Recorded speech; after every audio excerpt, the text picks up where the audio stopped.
my, Your what? Your expectant what? my expectant suspender. My suspenders of expectation. Oh, I get it. Entitlement. Yeah. Yes. Expectations. They're wonderful, aren't they? What? Expectations. Yes. I mean... Until they're not. Are you fucking kidding me right now? Sorry. I didn't nuke it from orbit. We should shut off all alarms, shouldn't we? See. Gosh, I wonder what that alarm was for. Let me see here. I've got like 35 different alarms. No problem, right? Who needs text messages when you have alarms? Which alarm was that one for? Oh my goodness. Oh, ancient aliens. What day is it? Maybe not. Sunday. Oh, is it Sunday? No, it's not Sunday. It is Sunday. What day is it? It's Sunday. It's Sunday evening. Well, it was the deliveries. Oh, okay. Reminding me about deliveries because I'll forget. Anyway, yeah, expectations. So, when we talk about something expectantly, when we talk about something expectantly, we can both jinx it and create it. What are your thoughts? Well, that's really loud. I think we should turn that down. That's better. What do you think? I agree. I think that happens. But What happens? It's like, you know, sometimes it's like I find it's true with vice versa. It's like when we talk about what we don't want to happen, it happens. And then when we talk about what we do want to happen, it doesn't happen. It's not fucking fair. It's so fucked.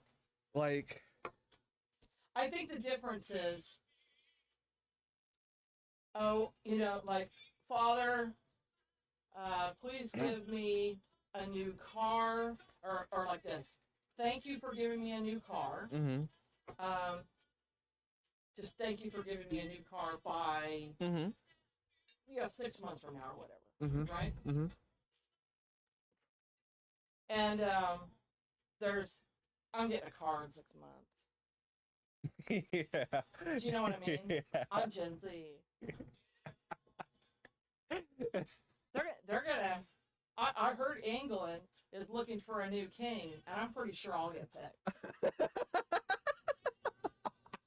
Right? Don't you think I'll get picked? I have a pretty good chance. You got a chance? Don't you think, Chelsea? Oh, totally. You're wearing that kimono thing. You look like a king right now. Yeah. Yes. I'll be in the Royal Gardens if you need me. What's the biggest thing you've learned about expectations in your short life? I hate it when you get blowback. Blowback.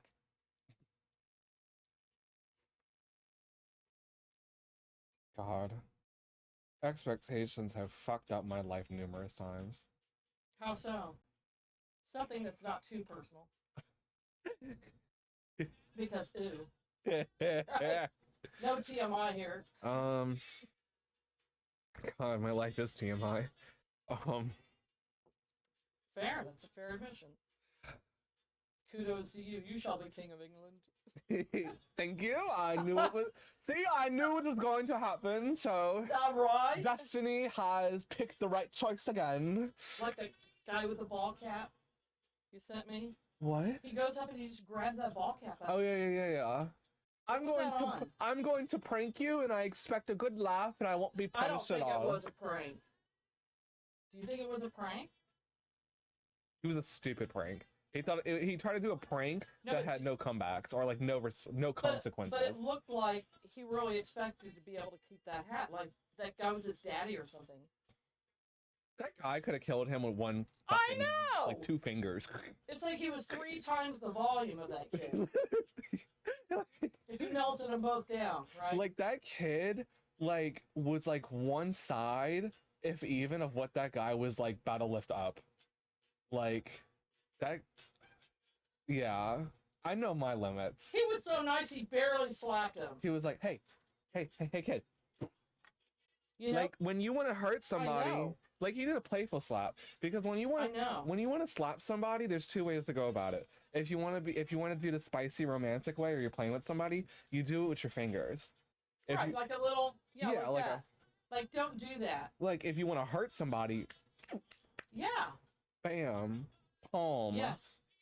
And so, Yeah, and he was like, oh, this is like my kid, my stupid teenager. And he just goes, give me my hat back. yeah, give me my hat. But see, that's the difference between a man and a child. Mm-hmm. Plus, know you what have to I be mean? careful too. If you rough the kid up too much, the kid will be like, "Salted." I know. It's like But anybody filming that would be like, you're harassing that man. If how that are you still alive? if that shit happened in the '60s, kid probably would have been drawn and quartered. It's like, No doubt. Well, unless he was in a hippie colony. No offense to any of you hippies out there. you stole my drugs. It's like, Ball caps are personal. they are. Oh my god. That's like taking off somebody's fucking toupee. Like, Right? Because you don't know what you're going to find under there. Hey girl, let me see a wig. And that was equivalent to like that kid snatching somebody's wig. Just I know it. yoink, yoink. Thanks. It's like so. What's the most bodacious thing you've ever done? Is that the right word? What does bodacious mean again? I don't know. Look it up. You're not bodacious. You have to ask what bodacious means. I know. I mean, it's just so ridiculous. Like the most ridiculous thing you've ever expected. Oh, expected. Yeah. Okay. Like, I didn't expect my mom to backhand me with braces when I said, what you said wasn't true. Mm-hmm. I was expecting not to get Mm-hmm. hit by my mom. Mm-hmm. But there I am pulling my lips out of my braces. She's dead, so I can say that. But still, right? It's appropriate to say that shit when they're dead, right? Yeah. I'm just thinking of something funny. I'll tell you later. Okay. I'll tell you later. She was like, she had this bewildered look on her face, like, Mm-hmm. look what you made me do. And it's like, I'm sorry that you're a Libra and you can't figure out who you're gonna be today, Yeah. right? Yeah. Because she's a really sweet lady. She didn't even want to give spankings or anything, Mm-hmm. right? And then she's like, pow, you know, and I'm sitting here going, ugh, pulling my lips, and then she's like, oh my God, look what you made me do. Because my mom, she's a Libra, so a tiger Libra, she would tell my siblings other stories. So it'd be like she'd tell my brother one thing, she'd tell my older sister another thing, and she'd tell me she usually told me the truth. Because we're both tigers, right? Mm-hmm. So it was kind of like she saw a little of me and her, but not the Libra thing. Mm-hmm. Because I'm a Taurus. But I was like a little adult. You know, I was a walk-in, right? So she knew I could handle the truth, but my older sister couldn't handle the truth because it usually meant her entitlements wouldn't be met. Wow, that came full circle, didn't it? Yeah. Mm. Yeah. My mom spoiled her. God. But I know she'll never watch this podcast, so I don't care. I can only imagine being a parent. Being a parent's hard, but I mean, my son made it easy on me because he didn't cry that much. Like, He only cried like maybe he would cry like 3 minutes, and they say you're not supposed to do this. uh-huh. And I would run in because he didn't frivolous cry. Mm-hmm. He was either genuinely having his ass burned off by a diaper, something in the diaper, Mm-hmm. or you know, he was hungry or wanted to be picked up, and they say you're not supposed to do that. But you know, he's not spoiled. Mm-hmm. Is he spoiled? No, he's not spoiled. He's the least spoiled person I know. Mm-hmm. Could you imagine trying to manage 4 kids with 4 different personalities? Well, the thing is, all of us are Tauruses. So we all literally had the same personality. Except for our Chinese astrology, there wasn't much difference. And here's a Libra, and she's sitting there, you know, trying to deal with 3 Tauruses and a Capricorn. Oh yeah, my little sister. Oh, man, it was rough. She had to be precise, like, all the time. Mm-hmm. Which I could tell for her, that was probably incongruent. She wanted to be able to... She grew up... She was in the circus, you know. Yeah. She grew up in the 1920s, and the 30s where women had to be sly to survive. Mm. You know? Mm-mm-mm. At least she had a cool trade in Yeah. the circus, not like, you know, Yeah. something. But yeah, I'm sorry, you were. No, you're good. I just. So did you ever tell us the most entitled thing you've ever done? Oh God. Because you should be Gen Z, but I have to stick up for you. You're not normal Gen Z. Yeah, it's like, I mean, when I think about the most entitled thing I've done, it's like, honestly, it becomes a Miss America pageant, and all those bitches are fighting against one another. It's like, who's gonna win out on the most entitled question or expectation? It's like, these bitches are right now. Why do you think Gen Z is so entitled today? I mean, you're on the ground. You're like peering out from the screen. You're like the psychologist who's like studying the village, right? Now they'll see me coming. Yeah. They'll be like, "Uh-oh, she's a boomer. I'm not a boomer." Yeah, I'm the stuffed animal in the vending machine with everybody else. Yes. Oh.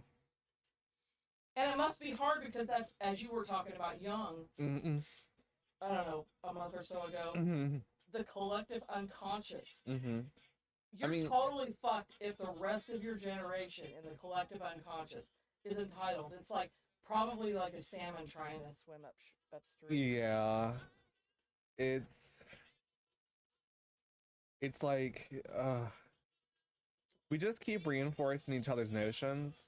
It's like we blanketed a whole other generations, and we threw the whole baby out with the bathwater. Yeah. It's like because like with boomers or with Gen X's and even millennials, it's like not fair to any of them. Yeah, it's like what my generation does. It's like what is it? Well, like we get so pissed about some other things, and we don't know how to proportionally allow ourselves to feel a certain way about it without blanketing an entire generation, and then just, what's the word, shooing or dismissing or just degrading everything else they could say. It's like, for example, it's like, for example, like maybe with some boomers, they may have an entitled attitude, and then my generation will see that, and they'll be like, oh, all boomers are entitled. Anything they say has nothing of value, because they saw that one negative trait, and they think there's nothing else to go with that. It's like, because they didn't like one appetizer or one side and part of their entree, they throw the whole fucking table over. And they're like, oh, I'm disgusted. I didn't like this mashed potato. Fuck the rest of the food on the table. And just throw everything out. And it's like... Your generation does that? From what I've seen, yeah. So it doesn't matter if they went to college or they're a PhD, or it doesn't matter if... The educated are different. A lot of my generation, I mean, they really scoff at school. I mean, I'm going off of social media, what I've seen on social media, which then again, that's a whole different... They scoff at school?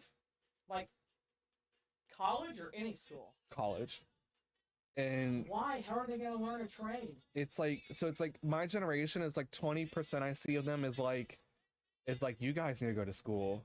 You lack you lack critical thinking. 20% of my generation is like that in response to the other 80%. Gotten on you about that. Yeah, and so it's like, and the other 80% is like, school's so expensive.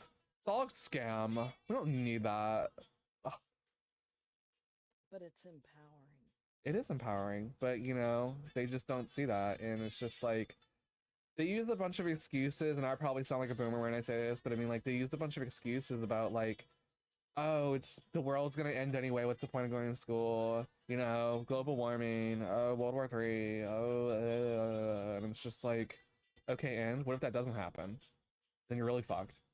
And it's like, what are you gonna do with your life? I mean, when this body was born, we were full on in the Vietnam War. You know what I mean? We were just in it. I remember my dad saying, oh, who looks like a nice person?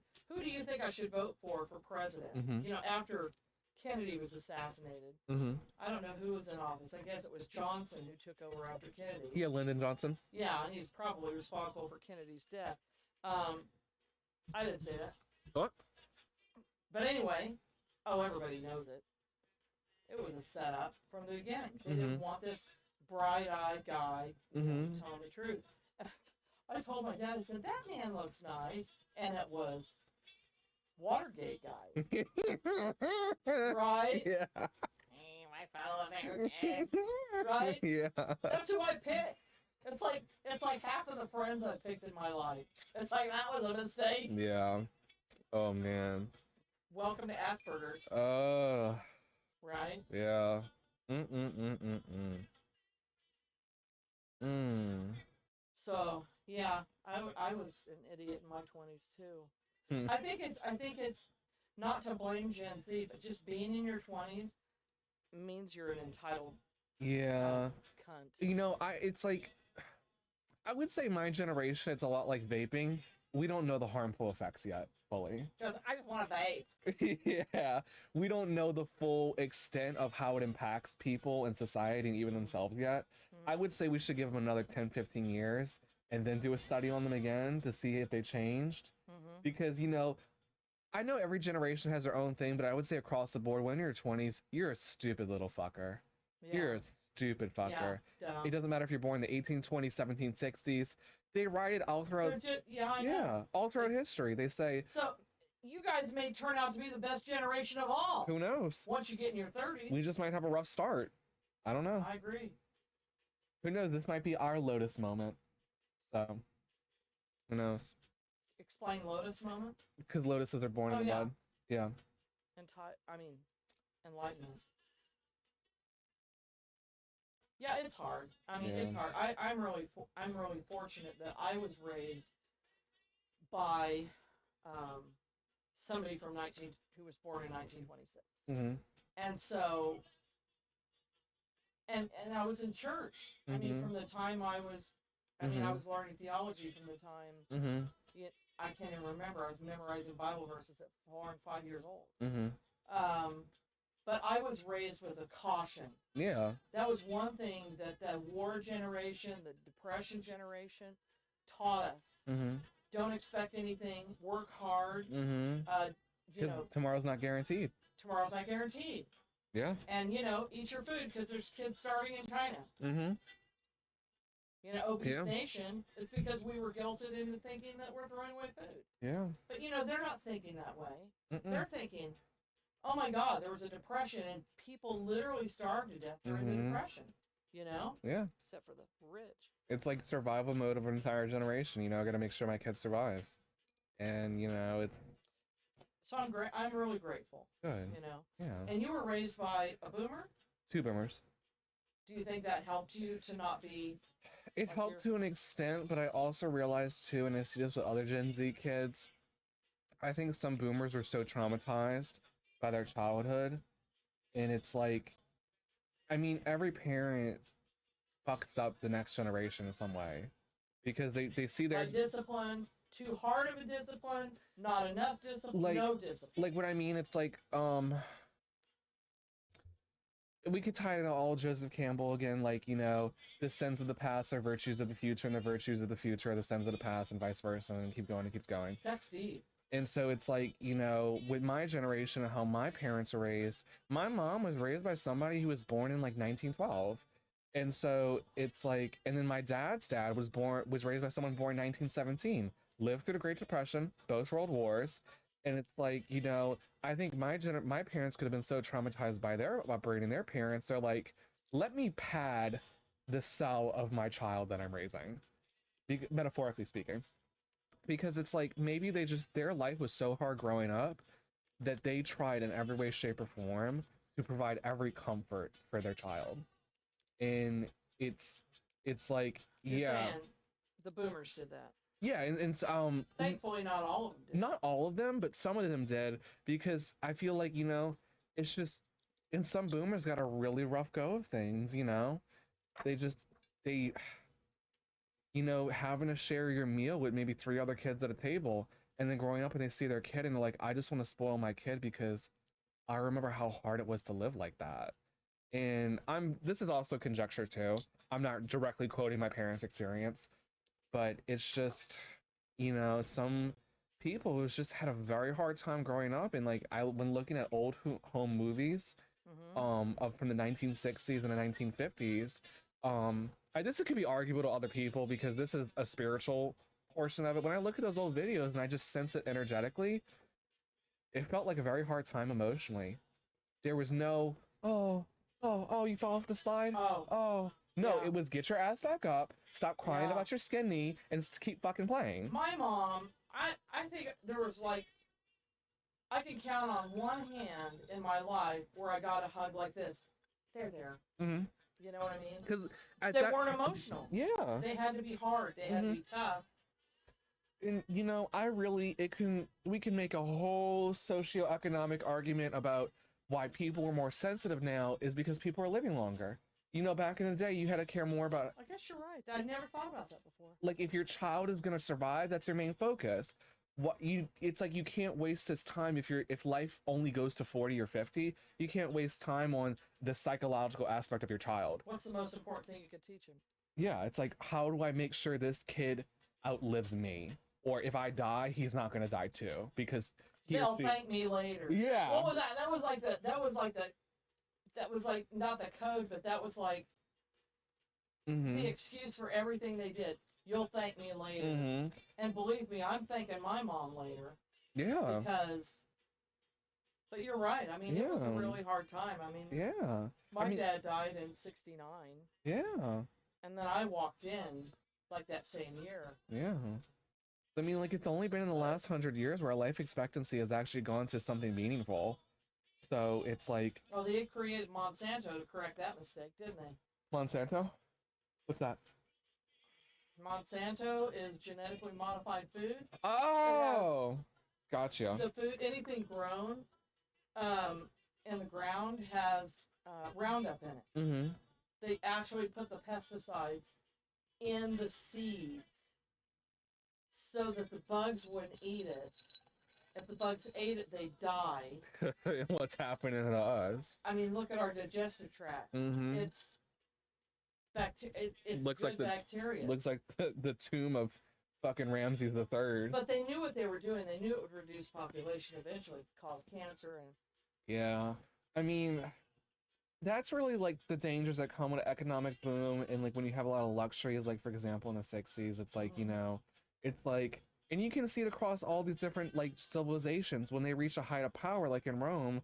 It's like we are so fortunate, we are so lucky, we have all these great luxuries. Who gives a fuck about tomorrow? Let's live now. And so, you know, that's why we had a bunch of toxic plastic, maybe a bunch of uranium-based cookware. It's like, who gives a fuck about tomorrow? Aluminum. And just all these dangerous things that could like, and plus it was the first time we didn't have all these good studies to know long-term effects. So because we had to focus on now. But back to that thing about nature, I was thinking about this fable earlier today about a scorpion and a frog. Yeah. Yeah. And if you guys don't know the story, basically this frog is about to cross the river. Scorpion can't swim, and he's like, let me get on your back. I need to... Aesop's Fables. Yes, Aesop's Fable. And he's like, I can't cross the river. Can you please help me cross the river? And he's like, I don't want to. You're going to sting me. He's like, no, I promise. Scorpion's like, I promise I won't sting you. And then so he says, okay, if you promise. And then he lets the scorpion on his back. The frog starts crossing the river. They're midway through the river. Scorpion stings the frog. Frog's paralyzed. And he's like, why did you do that? We're both going to die now. And the scorpion says, you were a fool to trust that I could go against my nature. And so in line with that too, a recent thought I've had is like, you know what? It's like with the devil. People make all these agreements and all these deals, and they're like, oh, he's not going to fuck me over. Honey, that's his nature. He can't fight against it. Trickster. Exactly. And so going on further off that topic, I've had another recent question too that I'll ask you, Professor. What is your opinion or your viewpoint on how we discern who is really God, or something to that effect, if you get my meaning? Who is God? I think in previous podcasts we talked about Jehovah is basically Satan. I mean, when Jesus walked the earth, he said, the God of this world basically is the devil. The God of this world is a bad thing. And excuse me. allergies. Last summer when I was studying Gnosticism, it made such an impact on me because I learned about the monad. Uh-huh. And I learned that the monad is compared with Brahman, Brahman Mm-hmm. in Hinduism, Mm-hmm. which would also be considered maybe Anu in Ancient Aliens. Mm-hmm. But the monad was created before. I mean, the monad existed. Mm-hmm. And then the monad decided to create a body for himself. And the body of the monad, or the father, Mm-hmm. actually is the son. Mm-hmm. Recently, I found a passage in the Shiva Purana. I don't know if I'm pronouncing that correctly. But in the Shiva Purana, it talks about the story between Vishnu and Brahma. Mm-hmm. And Brahma is not to be confused with Brahman. So, I'd heard this story before, but I didn't know how bad it was. Uh-huh. I mean, it sounds kind of like two guys that are, they were saying, I am the Asattva. Mm-hmm. And the other guy saying, I am the Asattva, which is the sovereign leader of this world. Mm-hmm. A pillar of fire appears before him, but understand the backstory here. Brahma and Vishnu, great gods, not quite. They're so jealous of one another that they each bring a vast army. So Vishnu has his army, Brahma has his army. Literally everybody dies, except Vishnu and Brahma, because they're not human, right? They literally got thousands and thousands of people killed to prove who was the Asattva, who was the sovereign leader of this world. Does that sound like something the sovereign leader of this world would do? Not at all. Jehovah. Destroying everybody's toys so nobody can play. Jehovah. Right? Yeah. That's what Jehovah does. Yeah. I don't like these fuckers. Go over there and kill all those people and get them out of there and rape and pillage and take the spoils of war and the land of Canaan is now yours. That's not anybody who should be entrusted with the, because isn't the Bible very Jewish leaning?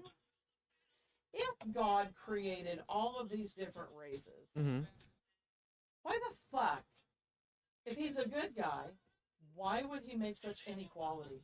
Yeah. I wondered that my whole life studying the, theology. How long did I study? Since I was 12. I'm 62 now. It's like, that's not really fair. What if you're not Jewish? Oh, fuck you! Yeah, and it's like... Only the Jewish people are going to heaven, but guess what? Jews don't even believe in heaven. Okay. Cat's out of the bag. Everybody else is going to hell. What? There's some fucking non sequitur bullshit coming up in here, man. This is like, it's the whole concept of God is an oxymoron. It's like, I invented all these people, and I made VIPs too, but I only made the other people so that VIPs could feel special. But what really happened, the Anunnaki came, and like all of the fair-skinned, all the Caucasian people were the Anunnaki. And they call them Hebrews, but it's like Nibiru.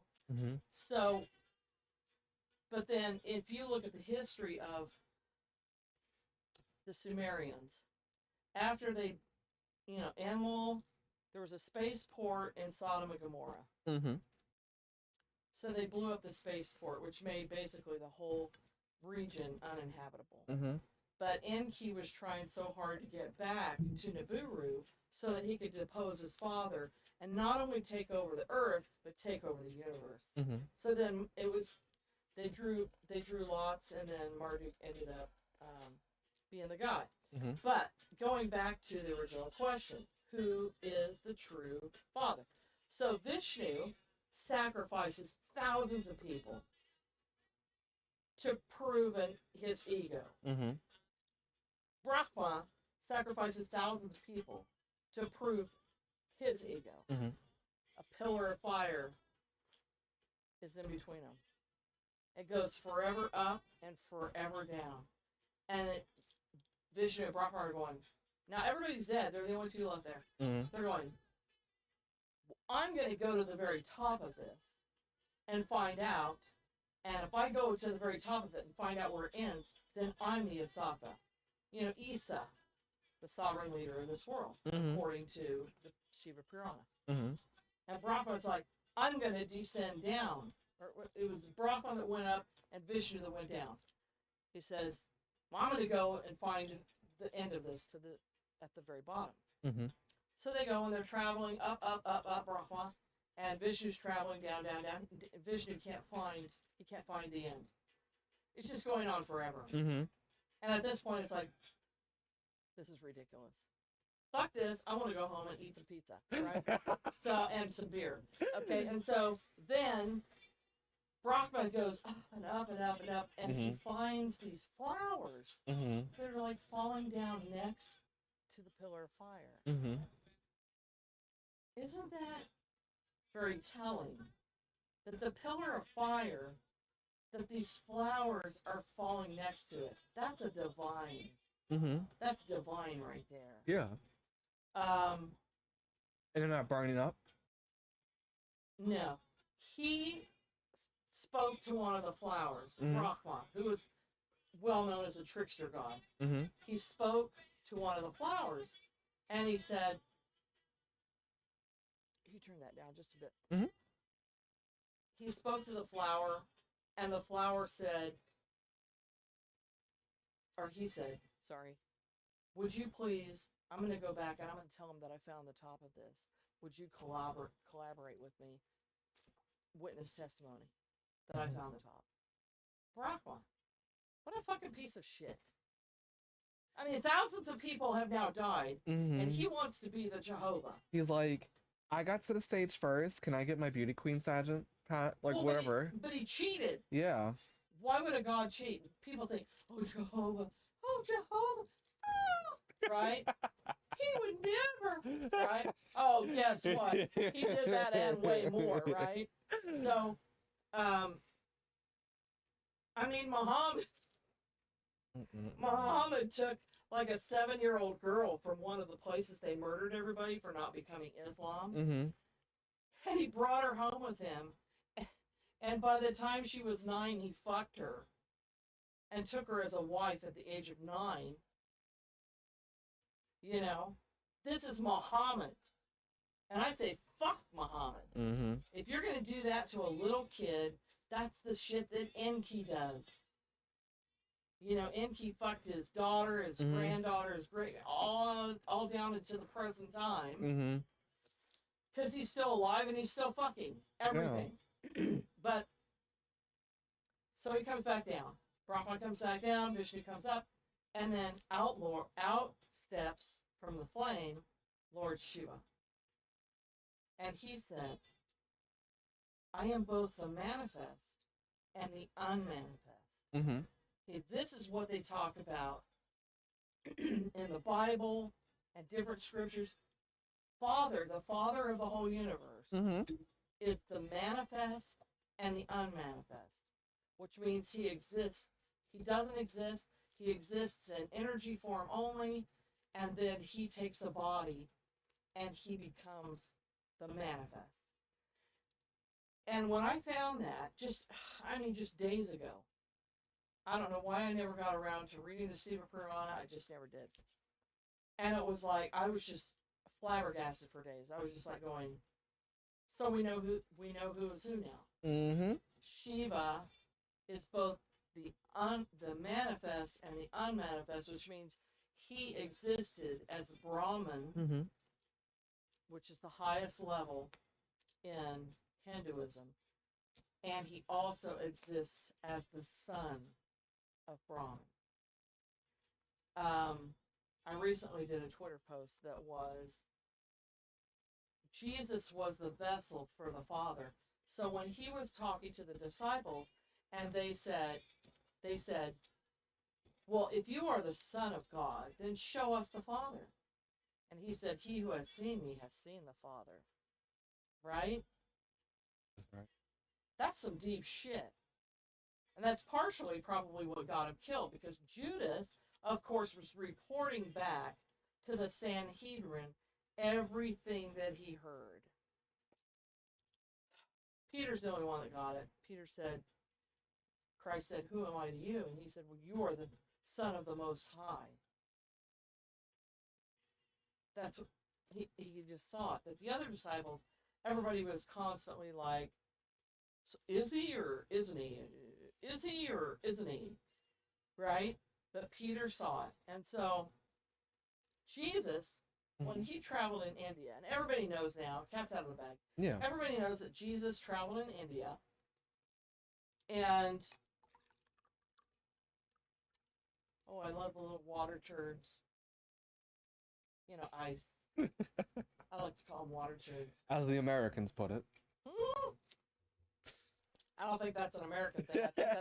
I think that's a professor thing. Because being a professor is too serious. So,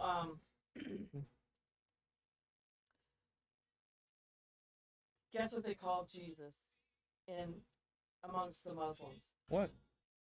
And the Indians. What? The Hindus. What? Isa. Why the fuck would they call him Isa? I wondered this for a long time, for decades. When I wrote a book earlier, it was like, okay, so he's called Isa, according to Paramahansa Yogananda, Autobiography of a Yogi. That's when I found out about Isa. It's like, oh yeah, Jesus was here, and we called him Isa. He's a well-known master throughout India and Tibet, and he was there studying in India. He was in Tibet, and then even the Muslims call him Isa. And even in the Muslim end times, Jesus comes back and basically fixes everything, and then he does nothing.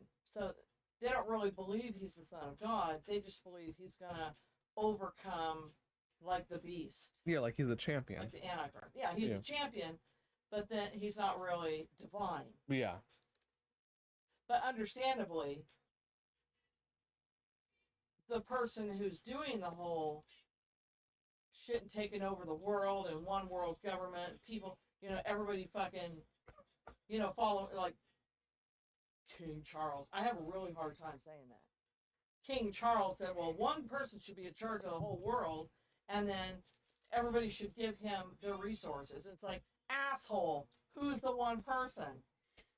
And then, of course, that his painting was released, and I'm like, so that guy looks like he wants to disappear, because the only thing that you can see about him is his face, and I think his hands, and everything else blends into the background. So he's saying, I don't really want a part of this, or I'm secretly gay, because it's all pink, right? Or I'm a tranny, and I'm a woman. And I know that's incorrect thing, I shouldn't say that, but me being a tranny, and you being a tranny, fuck you, right? So, you notice my suit and my vest? I'm androgynous, but still LGBT. Anyway, so Shiva's like, I'm both the manifest and the unmanifest. And there is nobody in the world who can say that. This is Shiva's claim. Nobody else in the world can make this claim. Yeah. That's powerful. That's like... My mind was blown. That's like galaxy blowing. Right? Yeah. I've been here 54 years on the ground, and I'm just like... That's so fucking cool. That's like... I was like... Because Gabriel, I call Angel Gabriel. He's Shiva. The Angel Gabriel is Shiva, and Shiva. Yeah. And I'm just like going, thank you so much for having me read this. Yeah, it's so liberating to have the knowledge you need to just keep going. And I just did a Google search of Shiva end times. Because you know about Lord Kalki, who's supposedly Vishnu, who is a total fucking tool looking for a body, and just an evil son of a bitch. Egotistical. I know him personally, so I can say that. But here's Shiva, and he's like explaining this, and you know he brought all the armies back to life. Aww. All of the Vishnavite army, everybody he raised from the dead. All the Shiavite army he raised from the dead. And he complimented Vishnu. He said, Brahma, you do not get a boon. A boon is like, in Hinduism, a boon is like... It's like a blessing? Yeah, like a really blessing. You don't get a blessing because you're a fucking liar. Right? I mean, how would Shiva know that he fucking lied about not being able to make it to the top? He cursed the flower to only be used for certain things, but the flower was cursed for lying. You know, it's like it was wrong for that flower because everything has life. Yeah. You know, even these curtains and this chair, and everything has life in it, has energy in it. Yeah.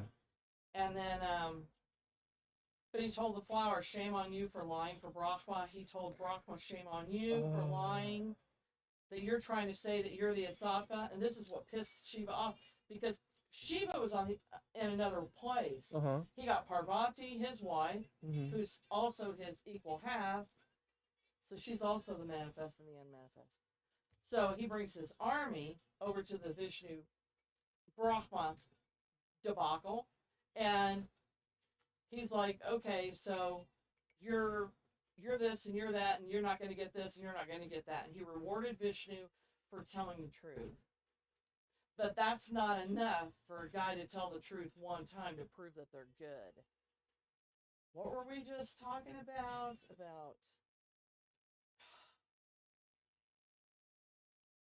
one right doesn't mean you're right. I don't know if we were talking about it the other day, but it was, Brahma may have done some good things, but his true nature, here we go, the nature of the scorpion. Brahma's nature is to lie. I know personally Vishnu's nature is to lie, because he's lied to me. Right? I know that sounds grandiose. I don't really give a rat's ass. Go fuck yourself. So that I hope, does that answer your question? Yes, it I mean, does. you can Google the one God, which I'm very hesitant to use the word God, because Jesus never referred to his Father as God.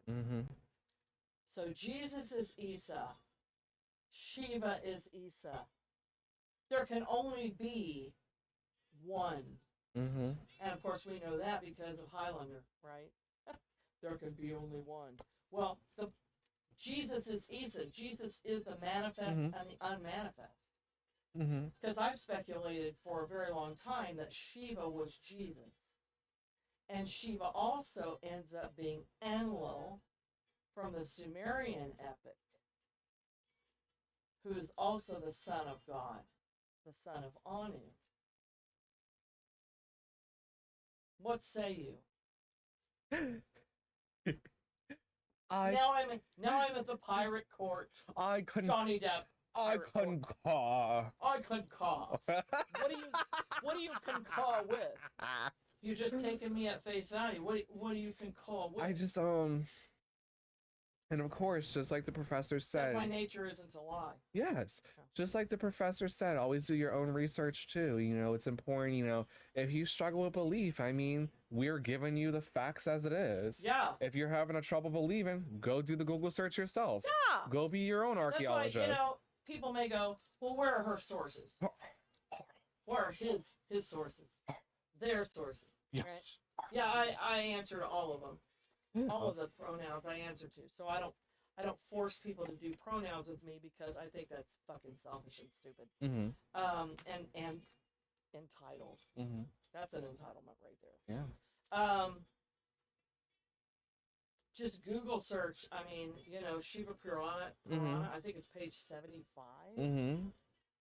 And it starts talking about this stuff, and then Shiva goes into worshiping the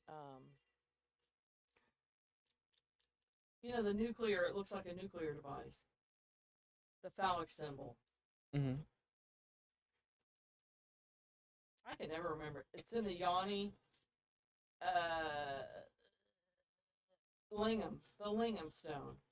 So the lingam sits in the Yoni, and Shiva's saying, worship this symbol. This symbol is more important than having a statue of me. Mm. And in Ancient Aliens, they talk about, guess what? What? The Shiva lingam in the Yoni, which is supposedly Parvati's vagina, Mm-hmm. uterus, is, and you're supposed to pour milk over it to keep it cool, Mm-hmm. is a nuclear device. You should be watching Ancient Aliens, History Channel. Abso-fucking-lutely.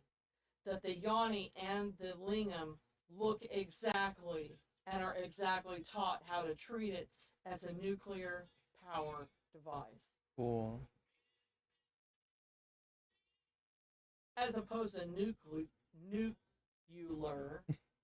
George Bush Sr. And if you guys feel like this is all conjecture, I guess you'll know when it's all over. And who knows when that is? Nobody, not even the Son of Man, knoweth when the end time comes. Anybody who prophesies about the end times, who are they listening to? Vishnu, Brahma, everybody who tries to predict the end times, they end up getting screwed right up.